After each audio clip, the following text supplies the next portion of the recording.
大家好，欢迎来到知行动力。我正好在广州参加一款车的全球亮相发布会。那它的品牌是什么呢？东风日产的启辰。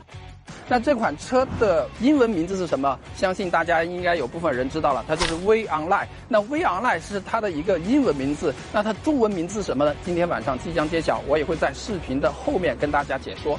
那先看一下车的前脸吧，它采用了一个最新的家族设计语言。那它的标志是什么？一个 V 字。那熏黑式的这种进气格栅是不是显得特别大气？那我们看一下它的一个细条形的这样一个大灯，再加上它这样的一个日间行车灯。那这个日间行车灯点亮以后，它会发现一格一格一格的，有没有发现它有点像我们的武士这个地方的一个前脸的这样的一个位置，特别的有气势，对不对？也特别的抽象啊。这就是我们前脸的一个情况。我们现在来看一下侧身吧。我们来到车身侧面，可以看一下前面有一条腰线，从这里开始一直贯穿到尾部。那中间的部分是显得特别圆润而有力的。那这地方的话呢，也有一条腰线，就展现出车身的一个这种折线的这种力量之美。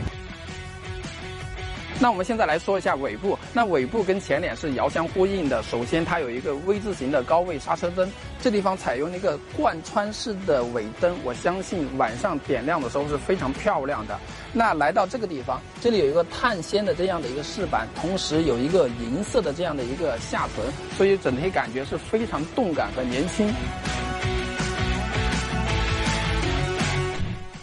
那我们现在来到车身内部，那整体给人感觉就是科技豪华。那我从几个维度上面来说吧。首先，前面一个双联屏都超过了10英寸，那它具体的尺寸是10.25或者是10.3英寸呢？迟一点的话会公布。那我们再来说一下那个方向盘，上面是平的，下面是平的，是不是有给人感觉到有点豪华和运动的感觉？那这个地方采用了一个缝线的设计，这地方采用一个皮质的设计，这地方采用了一个灰色的面板。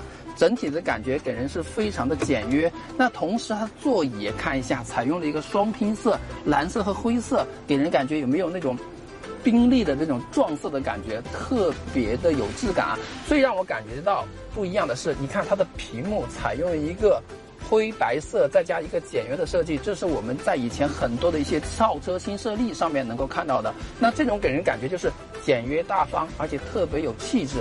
但我们再来看一下这个中间啊，这个位置啊，中间它采用一个全玻璃的这个幕布啊，它应该是有防晒的涂层，所以呢，给人感觉到太阳的这种通透感啊，或者是通阳感也很好。那这地方的话就可以进行手机放下进行充电。那这地方的储物格的纵深也是蛮深的，可以放一些其他的物品。那这地方可以看一下有2个金属的部分，一个是它的这个金属三角形的这个启动键，非常有质感。那这个地方呢保留了一些空调的实体按键，是金属质感的啊，按起来是非常的不错。那我们前面的状况大体是如此了，我们看一下后排的状况。那我们来到车身的后排，我们看一下，由于它的产品定位是比启辰星稍微小一点点，但是它的轴距也达到了2700啊。那我们看一下它的尾部的这个脚部空间还是不错的，我的身高大概是在1.79米，现在坐好的情况下依然有2拳的位置，而且它的地台是非常的平啊，而且我刚才前面也说了，这个开阳感的这个天窗是非常不错的。那现在可以看一下我的头部空间依然有1拳有多的这样一个距离。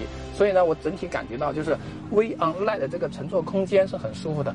同时你要知道嘛，这个沙发式的这个座椅真的很舒服啊，这继承了东风日产在乘坐上面的一向的优良的传统。所以不用说，这款车靠一靠，摁一摁，你可以看到真的很舒服，很有韧性，很有弹性，也很有支撑性。那我们现在来到这个车的后尾箱，可以看一下它的一个开口是非常的大啊，然后纵深也还不错。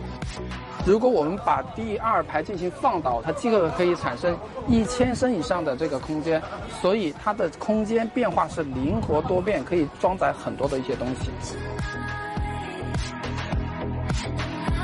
那在动力方面的话，我目前能够知道就是它采用的是 1.5T 的发动机。那关于这款产品的更多信息，一会儿我们